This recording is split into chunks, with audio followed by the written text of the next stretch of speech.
Bom, vamos lá.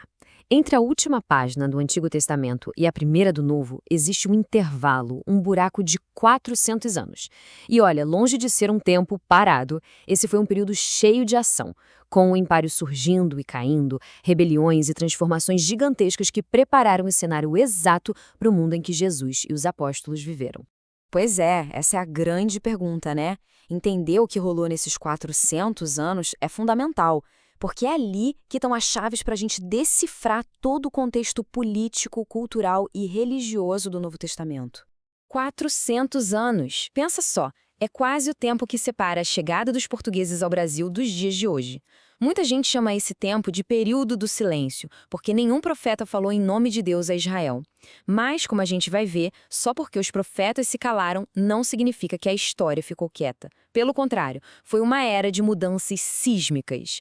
Vamos começar pelo ponto de partida, digamos assim. Quando o Antigo Testamento termina, a Judéia estava debaixo do domínio de uma superpotência, o Império Persa.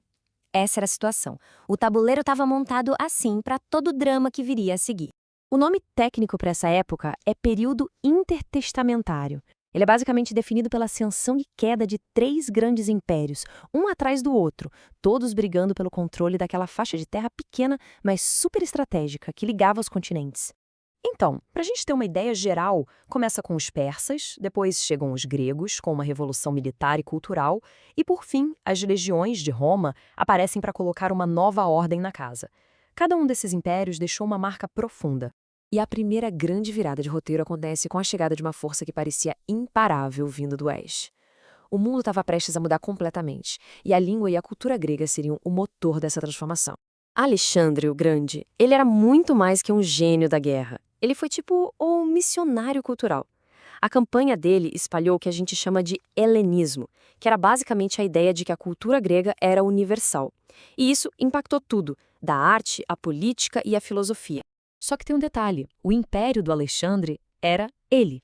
E quando ele morre, de repente com só 33 anos, lá na Babilônia, ele deixa um vácuo de poder gigantesco. E claro, os seus generais correram para tentar preencher esse espaço.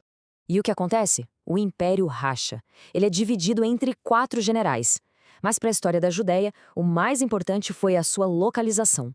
Ela ficou espremida entre 2 desses novos reinos, os Ptolomeus, no Egito, e os Seleucidas, na Síria.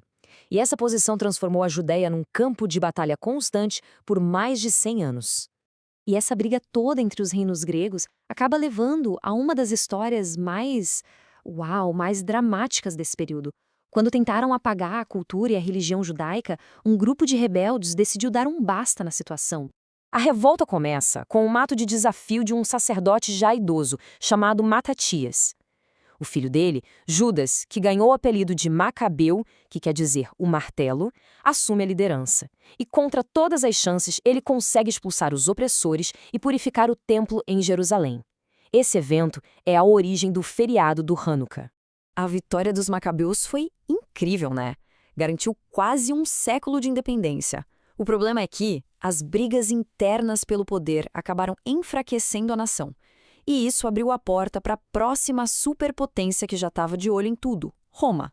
E é aquela velha história, né? Quando a casa está dividida, a porta fica aberta para quem está de fora. As disputas internas por poder e influência criaram a chance perfeita para uma força externa intervir. As legiões romanas nem precisaram de muito convite para marchar sobre a Judéia. Olha só essa transição, que loucura! Da independência conquistada com tanto esforço lá em 1604 a.C., a gente passa para a invasão romana em 63 a.C. e, por fim, para a coroação de Herodes, que era um rei cliente, ou seja, um governante local que, na verdade, respondia diretamente a Roma e ele governaria com mão de ferro. Com Roma no comando, o mapa muda. Nomes que a gente conhece bem, Judéia, Galileia, Samaria, tudo isso vira distrito administrativo.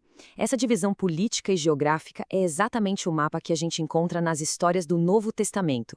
Ok, então, depois dessa montanha-russa toda, persas, gregos, uma rebelião sangrenta e, por fim, os romanos, o que ficou de tudo isso? Qual foi o resultado final de 4 séculos de tanto conflito e mudança? O legado foi simplesmente imenso. A sinagoga surgiu como um centro de fé local. O Sinédrio se tornou a Corte Suprema dos Judeus. Séculos de opressão, principalmente a romana, fizeram crescer a esperança por um Messias, que muita gente imaginava que seria um rei guerreiro, um libertador político. E por ironia do destino, a língua grega, imposta por um conquistador, se tornou o idioma universal que permitiria que novas ideias se espalhassem por todo o império. Então a grande sacada é essa. Aquele período que muitos chamam de silêncio, na verdade, estava fazendo um barulho danado nos bastidores. Cada império, cada batalha, cada mudança política e religiosa estava, sem saber, montando o palco. Tudo estava sendo preparado para o que viria a seguir. E isso tudo nos deixa com uma pergunta no ar para a gente pensar. Como é que 400 anos de guerra, de opressão, de briga política, prepararam terreno justamente para uma mensagem de paz? Uma mensagem que, na sua essência, falava de um reino que não era deste mundo. A resposta para isso é o que marca o começo de uma nova era.